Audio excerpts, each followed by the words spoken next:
Yang sama-sama kita hormati pembicara kita pada pagi hari ini, Bapak Profesor Dr. Haji Armai Arif MAG. Selamat datang, Prof. Alhamdulillah bisa membersamai kami.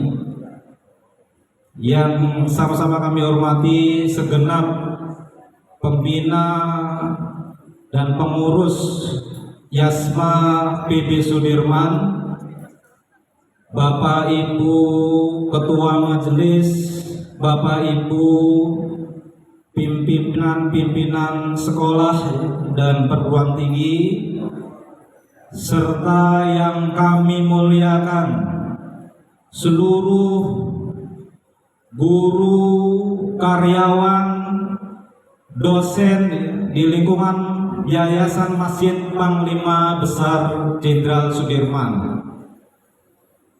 Hadirin yang dimuliakan Allah, insya Allah melalui tausiah beliau kita akan diajak menyelami makna Ramadan secara lebih mendalam, bukan hanya sebagai ibadah ritual, akan tetapi sebagai energi perubahan diri dan penguatan amanah kehidupan. Untuk itu, tanpa memperpanjang waktu, marilah kita buka hati kita siapkan jiwa kita dan fokuskan perhatian kita. Kami harapkan Bapak Ibu semua untuk hari ini ya, selama 1 jam ke depan kita puasa HP ya, puasa gadget. Mari kita nikmati pencerahan dari Profesor Dr. Haji Armai Arif MAG. Nah, sekarang saya bilang ini ya, dengan judul tadi saya awali dengan Ramadan. Apa keutamaan dan makna Ramadan itu? Nah, setidaknya tadi sudah disebut oleh Ketua Yayasan bahwa bulan Ramadan itu turunnya Al-Quran.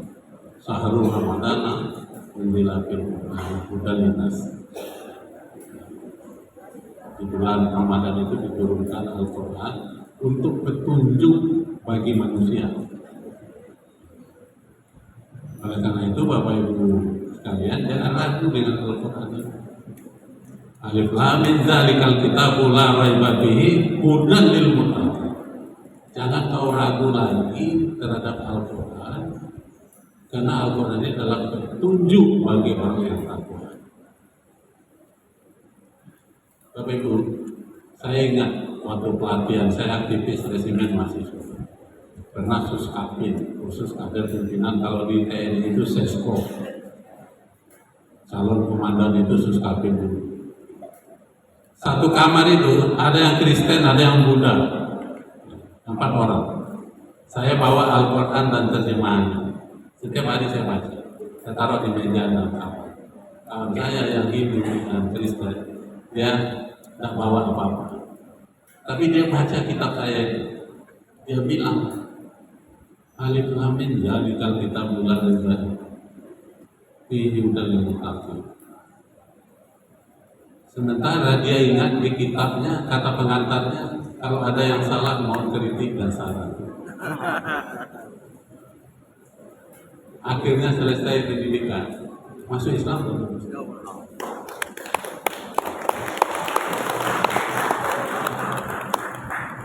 Apalagi kita ini keturunan dari Islam. Sampai sekarang dia bisa mengembangkan Islam di Bali, yang satu lagi bisa mengembangkan Islam di Kalimantan Barat, yang satu lagi di mana? 4. Alhamdulillah dari yang 4 itu sekarang masih hidup. Kami ketemu alumni tiap tahun, bawa istri, bawa anak, boleh bawa cucu. Dan dulu itu pelatihannya itu seluruh Indonesia. Dulu 27 provinsi, sekarang sudah tinggal 8. Masing-masing provinsi ada 5, ada 4 orang, ada 3. Jumlahnya 120 orang. Sekarang tinggal 63 orang dari 120 karena sudah almarhum. sudah 70. Umur saya sekarang 70,5 tahun. Jadi ada setengah.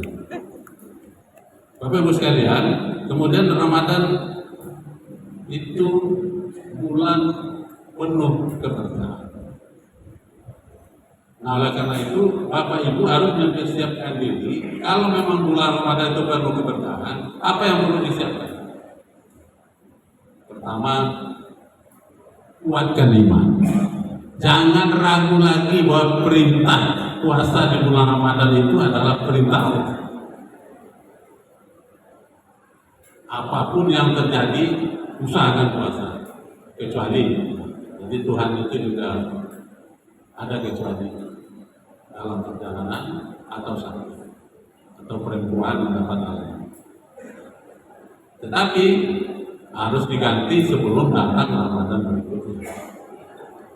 Jangan ditumpuk-tumpuk kalau mau mendapat keberkahan. Nah, yang kedua, keberkahan apa yang kita dapatkan? Yaitu pintu surga dibuka. Jadi ada hadis yang artinya kira-kira begini, Bapak Ibu sekalian. Jika datang bulan Ramadan, maka dibukalah pintu-pintu surga dan ditutuplah pintu-pintu neraka dan diikatlah para setan. Jadi yang mengikat setan itu puasa kita. Karena kalau kita puasa, setan nggak kuat menggoda kita. Tapi kalau kita nggak puasa, nah itu godanya makin kencang. Jadi kalau profesor, yang menggodanya di atas profesor. Kira-kira gitu. Nah, kalau Ibu yakin ingin mendapatkan keberkahan bulan puasa ini, maka yang disiapkan yang pertama adalah kuatkan iman. Nah, yang kedua adalah tingkatkan ilmu. Pelajari semua yang terkait dengan puasa, yang membatalkan puasa. Apa? Boleh berbuka, kalau bagaimana? Ada ilmu. Jadi kalau beragama itu harus dengan ilmu. Jangan hanya ikut-ikutan. Maka dikatakan oleh Rasulullah, faridatun ala kulli muslimin wal muslimah. Wajib menuntut ilmu itu bagi kaum muslimin dan muslimah. Nah, kalau tidak mau lagi menuntut ilmu, kalau bahasa fikihnya itu berdosa. Mau berdosa itu enggak? Tidak. Maka diperkuat lagi, utul ilmu minal mati lah. Tentu ayunnya itu mulai dari ayunan sampai ke liang lah. Apalagi guru dan dosen. Mohon maaf, guru atau dosen kalau berhenti menuntut ilmu itu sama halnya dengan berhenti mengajar. Ini saya tegaskan. Jadi menuntut ilmu itu wajib. Tidak ada istilah saya udah profesor, tidak perlu lagi belajar. Sampai mati. Nah, ini yang harus disiapkan untuk kita. Nah, yang ketiga adalah perbanyak. Kenapa harus diperbanyak amal sebelum kita puasa? Supaya kita terbiasa. Di bulan puasa dilipat gandakan kebaikan yang kita kerjakan ini. Maka keberkahan yang ketiga, bulan puasa itu adalah pahalanya berlipat ganda. Jadi yang sunat pahalanya sama dengan yang wajib. Melaksanakan yang sunat saja kita di bulan puasa, pahalanya sama dengan wajib. Apalagi yang wajib. Saya ingin tanya Bapak Ibu sekalian, kebiasaan yang Bapak Ibu lakukan sebelum puasa, kira-kira baik yang berhubungan dengan Allah dan berhubungan dengan sesama manusia, kalau bahasa lainnya itu adalah ibadah gairu madah. Kalau gairu madah itu kebaikan secara umum, kalau ibadah itu madah itu adalah untuk Allah. Ablum minallah, ablum minallah. Coba saya tanya, kira-kira kita melaksanakan ibadah, apa sudah lengkap semua atau belum? Katakanlah rukun iman, ada sudah, salat sudah, zakat, puasa, haji.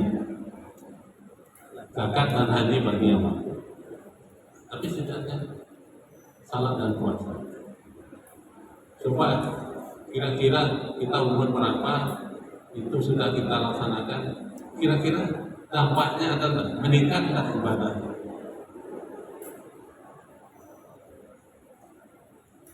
Ada 7 kebiasaan Nabi yang tidak pernah putus. Pertama apa? Salat wajib. Dan salat wajib itu tidak pernah Nabi melaksanakan sendiri. Walaupun dalam keadaan perang. Kita ini gampang sekali meninggalkan salat wajib. Ya masih panjang lah waktu, nanti aja. Makanya saya di MP itu saya atur jadwal salat itu semua kegiatan tidak ada. Dan mikrofonnya ke semua ruangan. Azan itu kedengaran, bubar. Oleh karena itu disusun jadwal tidak mengganggu salat berjamaah. Apalagi yang Anda putus, salat sunat. Mulai dari salat sunat rawatib, salat sunat apa lagi? Salat sunat tahajud, salat sunat witir, salat sunat hajat, salat sunat tobat, salat sunat apa lagi? Kalau tak mau turun hujan, salat duha. Kira-kira kita akan melaksanakan salat sunat itu semua? Kalau dihitung 40 rakaat. Salat tahajud 8 rakaat, salat witir 3 rakaat sudah 11. Salat sunat rawatib sebelum subuh, kemudian sebelum zuhur dan sesudah zuhur, kemudian sebelum asar, sesudahnya jangan, kemudian maghrib, sesudah maghrib, isya sebelum dan sesudah, baru tahajud. Itu tidak pernah. Tinggal sampai Aisyah itu nangis lihat Rasulullah itu kakinya sampai bengkak. Apa begini banget ya Rasulullah yang harus kau lakukan? Engkau kan sudah dijamin masuk surga oleh Allah. Coba, sudah dijamin masuk surga aja masih begitu. Apalagi kita ini belum dijamin. Baru rencana masuk surga.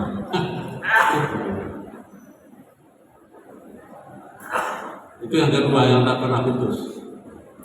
Yang ketiga apa? Membaca Al-Quran.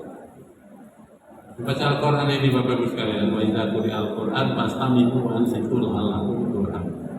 Kalau kamu mendengar orang baca Al-Quran, kamu simak, kamu dengar, kamu dapat rahmat. Bayangkan Bapak Ibu sekalian, orang membaca aja kita dengar dan kita simak, dapat rahmat, apalagi membaca. Sekarang saya tanya Bapak Ibu dosen, kira-kira baca Al-Quran tiap hari berapa jam? 1 jam Pak. Ada 1 jam.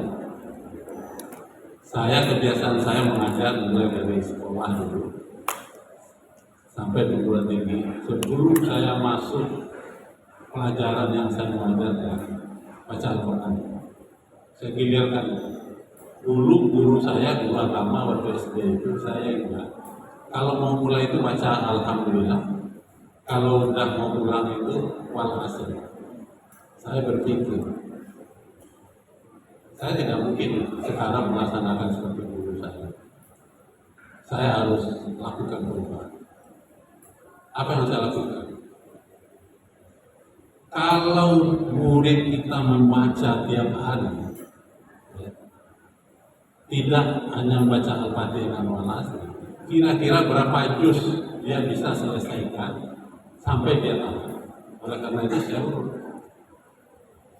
Mulai dari Al-Fatihah, kemudian besoknya Alif Lam Mim berapa ayat, baca berurut 10 ayat, terus lanjutkan lagi besoknya ayat 11, coba bayar. Kalau 6 tahun berapa itu terbaca? Jadi jangan dibiasakan hanya Al-Fatihah dan Walasriyah. Memang Al-Quran itu isinya Al-Fatihah Walasriyah. Nah, ini guru yang kreatif. Nah, Ibnu Khaldun mengatakan, Bapak Ibu sekalian, kita perlu kenal. Ibnu Khaldun itu mengatakan begini, ajarilah anakmu sebelum dia mempelajari ilmu apa saja, Al-Quran dulu. Kenapa? Ibnu Khaldun nggak ngomong sembarangan, 7 tahun udah hafal Al-Quran. Nah, kalau Al-Quran hafal, mudah menghafal yang lain. Saya pernah melakukan penelitian di Fakultas Kedokteran. Karena di Fakultas Kedokteran itu ada yang habis kita terima dan sebagainya, berapa juz, itu dapat beasiswa. Ternyata Bapak Ibu sekalian, maaf, IPK yang tertinggi adalah anak yang hafal. Nah, alhamdulillah sekarang orang yakin dengan alumni Fakultas Kedokteran UIN. Kalau berobat dengan alumni Fakultas Kedokteran UIN, orang sudah punya pikiran. Al-Quran aja hafal, apalagi obat. Nah, Bapak Ibu guru dengan dosen juga. Ini belum terlambat. Teman saya ada setelah pensiun menghafal Al-Quran bisa, karena dimudahkan oleh kalau kita serius, fokus, targetkan, saya harus bisa khatam. Nah, ini mumpung bulan puasa, membaca Al-Quran di bulan puasa, rahmatnya bertambah-tambah. Jangan tidak pernah membaca Al-Quran dalam 1 hari. Nah, kalau ketinggalan karena lupa, nanti dirapel. Siap Bapak Ibu sekalian? Siap. Supaya dapat rahmat. Kalau udah dapat rahmat itu tak perlu dipikirkan gaji tuh. Duitnya datang sendiri. Dari siapa? Allah. Dari Allah. Melalui orang tua murid. Istri saya itu guru Bapak Ibu sekalian. Kalau namanya dia wali kelas, dia pernah jadi wali kelas sekolah. Kalau dari rapor itu, mohon maaf saya tidak tahu budaya di sini. Itu bawa kargonya pakai mobil itu. Orang tua itu ngasih macam-macam. Ada yang amplop isinya uang. Dalam menerima rapor itu. Mama minta kan sama murid bilang kalau ibumu nanti datang suruh bawa oleh. Enggak pernah Pak. Kalau mama ngomong begitu, balikkan lagi barang ini. Enggak pernah Pak. Ya udah, mati. Nanti bagi-bagi tetangga. Itu yang disebut rahmat dan berkah. Jadi kalau panggilan jiwa, ya, tak terpikir tuh gaji mau dinaikkan mau enggak. Tapi kalau tidak, yang terpikir gaji aja, sehingga melaksanakan tugas tidak konsentrasi. Laksanakan aja Bapak Ibu sekalian. Nah, ini keberkahan dari Ramadan. Ketika baca Al-Quran, apalagi jangan lupa Nabi itu selalu bersedekah. Wa mimma razaqnahum yunfiqun. Tiap subuh, habis subuh, kadang-kadang ada nasi di rumah, lihat ada orang tua minta apa gitu, kasih. Bahkan orang Yahudi pun dikasih makan oleh Rasulullah. Padahal kerjanya maki-maki Rasulullah aja. Buta lagi. Nah, setelah Nabi meninggal, tidak ada lagi Nabi yang mengatakan. Ada diganti oleh orang lain. Dia tanya, kok beda rasa nasinya? Kira-kira begitu. Dulu yang menasi-nasi dulu adalah itu yang ibu caci maki terus Rasulullah Muhammad SAW. Bayangkan, udah dicaci maki orang pun masih mau. Jadi oleh karena itu jangan lupa membalas kebaikan dengan kebaikan, jangan dengan buruk. Dan yakin asal Bapak Ibu melakukan kebaikan, pasti kebaikan itu juga akan datang. Wa may ya'mal mithqala dzarratin khairan wa may ya'mal mithqala dzarratin syarran. Jangan pernah rela melakukan kebaikan. Bismillah. Itu yang keempat yang dilakukan oleh Rasulullah yang kaitannya dengan mahdah dan leluhur mata. Kira-kira yang kelima apa yang tidak pernah putus dilakukan oleh Rasulullah? Berzikir dan berdoa. Orang kalau tidak pernah berdoa berarti dia sombong. Oleh karena itu Bapak Ibu, dalam kehidupan kita harus tawakal dan ikhtiar. Semua ketentuan Allah. Nah, kalau kita berdoa, itu ada ayat ampunan dari kewajiban puasa. Kalau kewajiban puasa kan 183. Alladzina amanu kutiba alaikumus syiyam kama kutiba alal ladzina min qablikum la'allakum tattaqun. Ada kaitannya dengan doa. Wa iza sa'alaka ibadi anni fa inni qarib ujibu da'watad da'i ijabah. Falyastajibu li wal yu'minu bi. Kalau kata Tuhan, kalau ada hamba yang minta kepadaku, insya Allah akan dikabulkan. Tapi apa syaratnya? Ikuti aku, kata Rasul, kata Allah, dan beriman kepadaku. Syaratnya itu. Kalau mau mengikuti Allah, Al-Quran. Nabi bilang, taraktu fikum amrayni ma in tamassaktum bihima lan tudillu abadan. Kitabullah wa sunnah. Aku tinggalkan kepadamu dua perkara. Selama kamu berpegang kepada dua perkara itu, kamu tidak akan sesat selama-lamanya. Apa? Al-Quran dan Sunnah. Maka saya tegaskan tadi, zalikal kitabu la raiba fihi hudan lil muttaqin.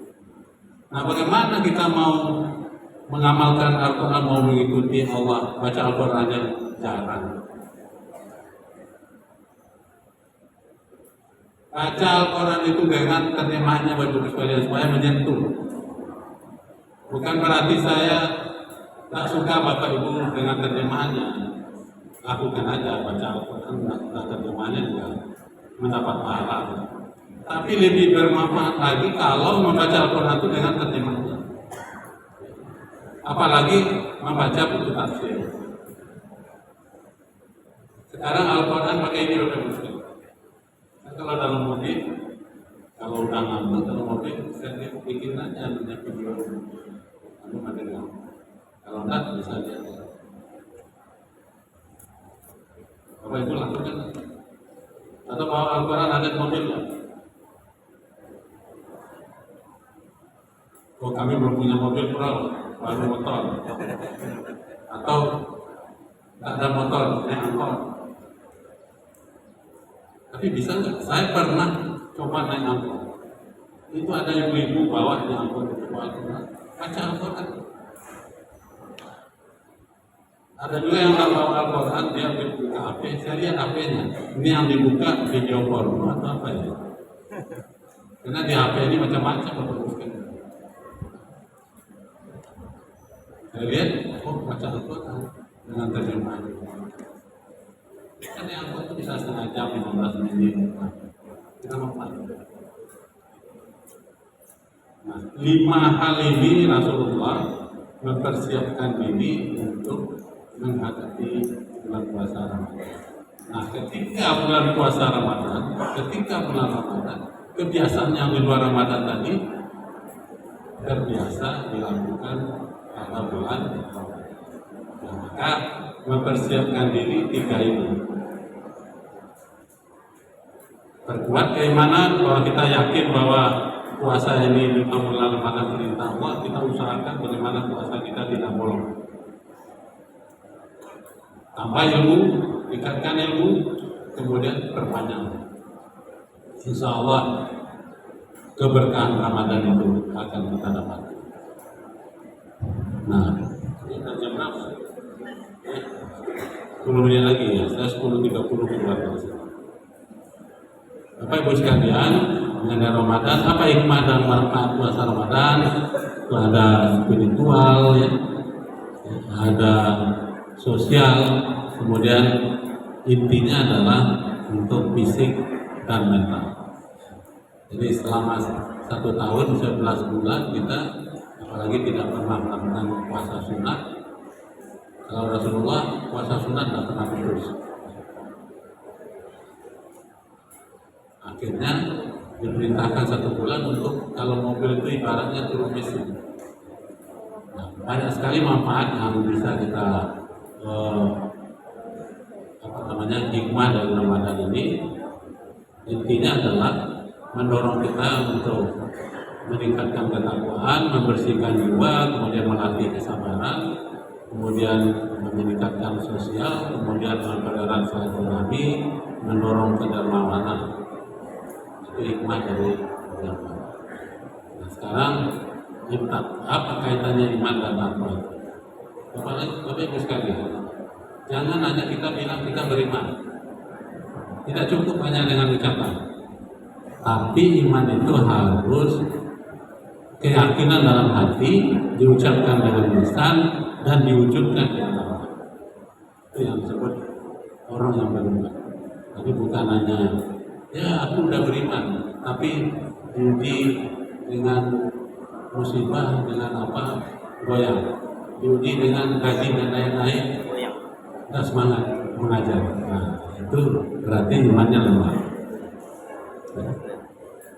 Kemudian takwa, ini takwa itu adalah intinya, Bapak Ibu sekalian, sikap yang selalu menjaga diri dari larangan Allah dan melaksanakan perintah dan perintahnya dengan penuh kehati-hatian. Jadi takwa ini merupakan tabir pelindung antara hamba dan azab Allah.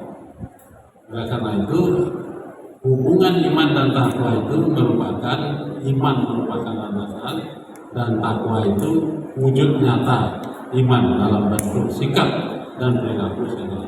Makanya digabung istilah iman dan takwa. Saya termasuk tim yang menyusun pendidikan karate yang Perpres 87/2017. Itu kita harus ada 5 fondasi.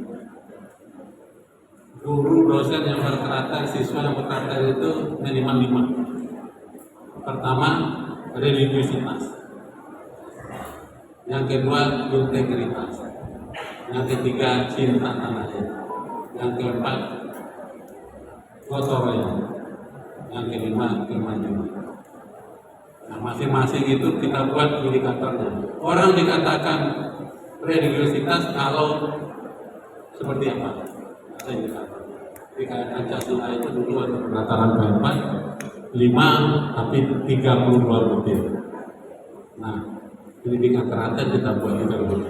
Nanti saya tinggalkan. Ya.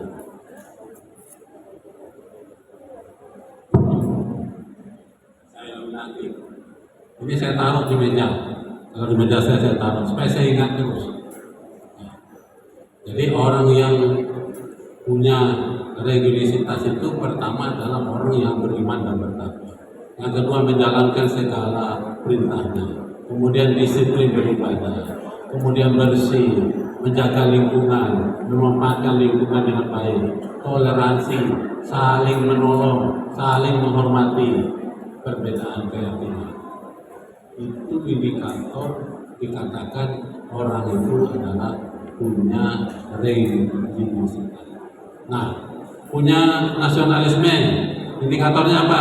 Cinta tanah air, semangat kebangsaan, menghilangkan, menghargai kebenekaan, rela berkorban, taat hukum, menghargai pahlawan bangsa. Taat hukum ini masuk dalam nasionalisme. Kalau di sekolah ada tata tertib sekolah. Jangan pula guru suka terhormat, guru itu datang lebih awal daripada dosen. Kalau datang terlambat pasti tahu. Saya pernah jadi kepala sekolah SMA di Pasar Minggu. Mohon maaf, ini saya dibahas dikit, mudah-mudahan sini tidak terjadi pengalaman. Saya sebagai kepala sekolah datang ke yayasan. Ada guru yang terlambat masuk kelas. Setelah itu ketua yayasan masuk ke ruang saya. Dia bilang, Armai, itu ada guru, coba nanti siapa, saya tidak tahu namanya. Armai berhentikan sekarang. Kenapa Om? Nah, panggilan saya Om, karena satu kampung. Tadi saya tanya, dari mana? Kenapa terlambat dari mana? Oh, tadi saya mampir di Pasar Minggu, ada orang jual batu cincin, batu akik. Ini saya beli ini tadi Pak. Bagus kenapa? Dia tidak tahu bahwa yang dia ngomongin itu di yayasan. Coba. Nah, saking menjaga disiplinnya, ketua yayasan saya tidak mau guru itu terlambat. Waduh, gimana ya? Kalau tidak saya berhentikan, saya berhenti jadi kepala sekolah. Gimana caranya? Nah, untung saya punya perkumpulan kepala sekolah. Dulu ada kepala sekolah SMEA, kalau dulu namanya SMEA, kalau sekarang SMK. Kami dulu kepala sekolah itu. Biasa setiap pertemuan selalu itu, ada nggak kurang guru akuntansi di tempat saya, ada nggak yang lebih, lapor ke saya deh. Saya ingat namanya Pak Mahat. Nah, sebelum saya panggil dia, saya telepon dulu Pak Mahat. Pak, dulu Bapak pernah ngomong minta guru akuntansi. Padahal ini guru saya yang favorit, dia juga wali kelas. Gara-gara terlambat masuk pada hari itu dan ketemu dengan ketua yayasan bilang berhentikan. Bayangkan.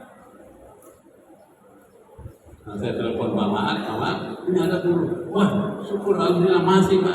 Saya butuh lah. Nah, saya buat surat. Karena terhormat Pak Mahat, ya, ini ada guru dari tempat saya. Sesuai dengan pembicaraan kita lewat telepon tadi, mudah-mudahan bisa diterima. Terima kasih. Saya masukkan kantor, terus saya suruh satpam panggil guru tadi. Tapi saya tidak mau mengganggu dia lagi ngajar. Pas jam istirahat, masuk ke ruang saya. Saya tanya, namanya Pak Suminto. Tahu nggak Bapak? Kenapa Bapak saya panggil ke sini? Tidak tahu Pak. Ada apa Pak? Ada berita gembira Pak? Kira-kira begitu. Maaf, tadi Bapak ketemu orang mirip saya, tinggi, gagah. Dia jabatannya salah satu direktur di BI. Iya, Bapak ngomong apa? Saya tadi terlambat. Ini padahal satpam itu di pagar kampus saya, di pagar dengan sekolah saya, di pagarnya ketat. Tapi biasalah satpam kalau di Soko rokok mau dibukanya juga pintu. Yang datang tadi Bapak tahu nggak? Bapak ngomong apa? Iya Pak, saya terlambat. Dia menanya kenapa terlambat. Saya jawab Pak, ini cincin.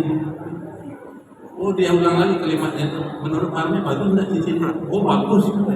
Tadi ketua yayasan ngomongnya Pak, iya bagus juga.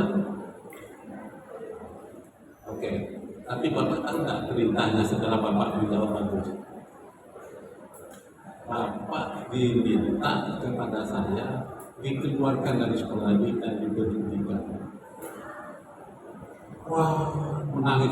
Jangan Pak, istri saya lagi hamil, kredit rumah saya belum lunas. Apa urusannya istrinya hamil dengan saya?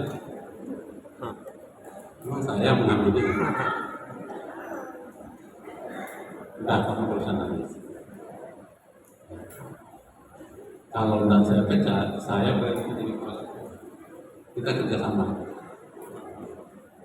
Ini bawa surat, kamu kesana saja. Apa isinya Pak? Nanti dibuka di situ aja, terus saya lihat sekarang. Dan kamu tidak bisa nangis.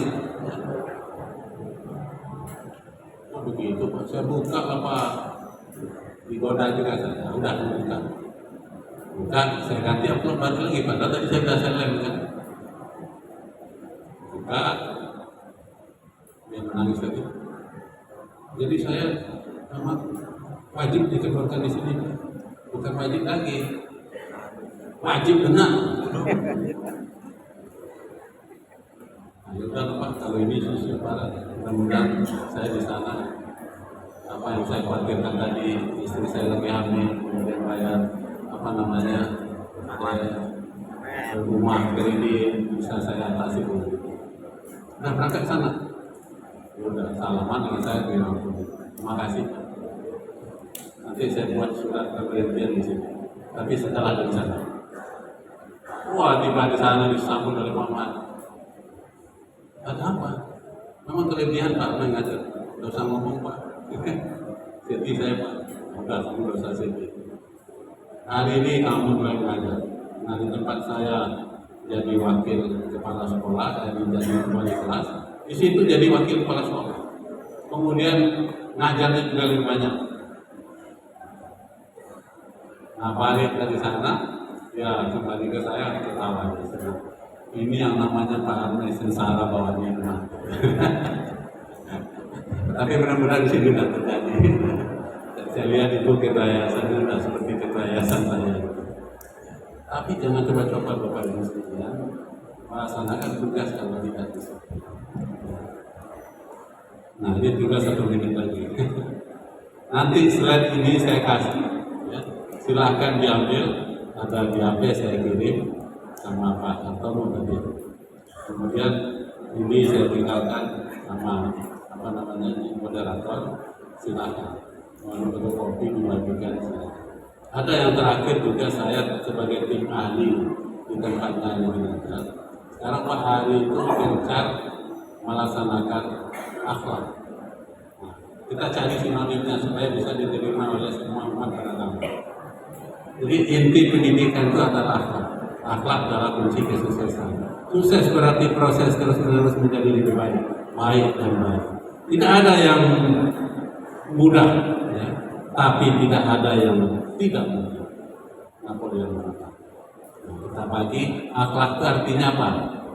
Yang pertama, A pertama amanah, yang K yang kedua adalah kompeten, A harmonis, kemudian L loyal. Loyal, saya ulangi. A adaptif dan K yang terakhir adalah toleransi. Nah ini ada juga rinciannya. Sama halnya seperti yang saya rumuskan tentang karakter. Nah ini saya laminati. Mana tahu nanti Bapak Ibu menaruh di mejanya masing-masing. Lihat, saya ini udah berkarakter, sudah berakhlak atau belum? Nah kalau belum, ya Allah, mudah-mudahan saya menjadi orang yang berakhlak. Demikian ini kurang maaf apabila taufiq wal hidayah. Assalamualaikum warahmatullahi wabarakatuh. Waalaikumsalam warahmatullahi wabarakatuh. Ya, terima kasih kami sampaikan kepada Profesor Dr. Haji Al-Mahdi Arif MAG yang telah memberikan pencerahan penguatan kepada kita semua akan makna dan hikmah bulan Ramadan. Tadi yang pertama, kita sebagai guru, karyawan, dan dosen di Yasma PB Sudirman, mari kita tingkatkan kerukunan, solidaritas, dan soliditas untuk melaksanakan amanah kita di Yasma PB Sudirman. Kemudian yang kedua, dengan keberkahan bulan Ramadan kita isi dengan amaliyah-amaliyah ibadah, tilawah Al-Quran, zikir dan sholat serta sodakoh yang akan menjadikan keberkahan kita di bulan Ramadan ini semakin bermakna. Dan teman-teman semua, siapa yang paling beruntung di majelis ini? Yang paling beruntung di majelis ini bukan pembicara, bukan siapa yang berbicara, bukan siapa yang mendengarkan, tapi yang paling beruntung adalah siapa yang mengamalkan apa yang sudah kita dengarkan. Insya Allah kita semua niat untuk mengamalkan apa yang sudah kita dengarkan pada hari ini, dan sekali lagi kita berikan aplaus yang meriah buat narasumber kita. Dan saya selaku moderator mengucapkan permohonan maaf apabila dalam memimpin acara ini banyak sekali kekurangan, dan saya akhiri dengan sebuah pantun makan ketan di Bekasi. Sekian dan terima kasih. Wassalamualaikum warahmatullahi wabarakatuh. Waalaikumsalam.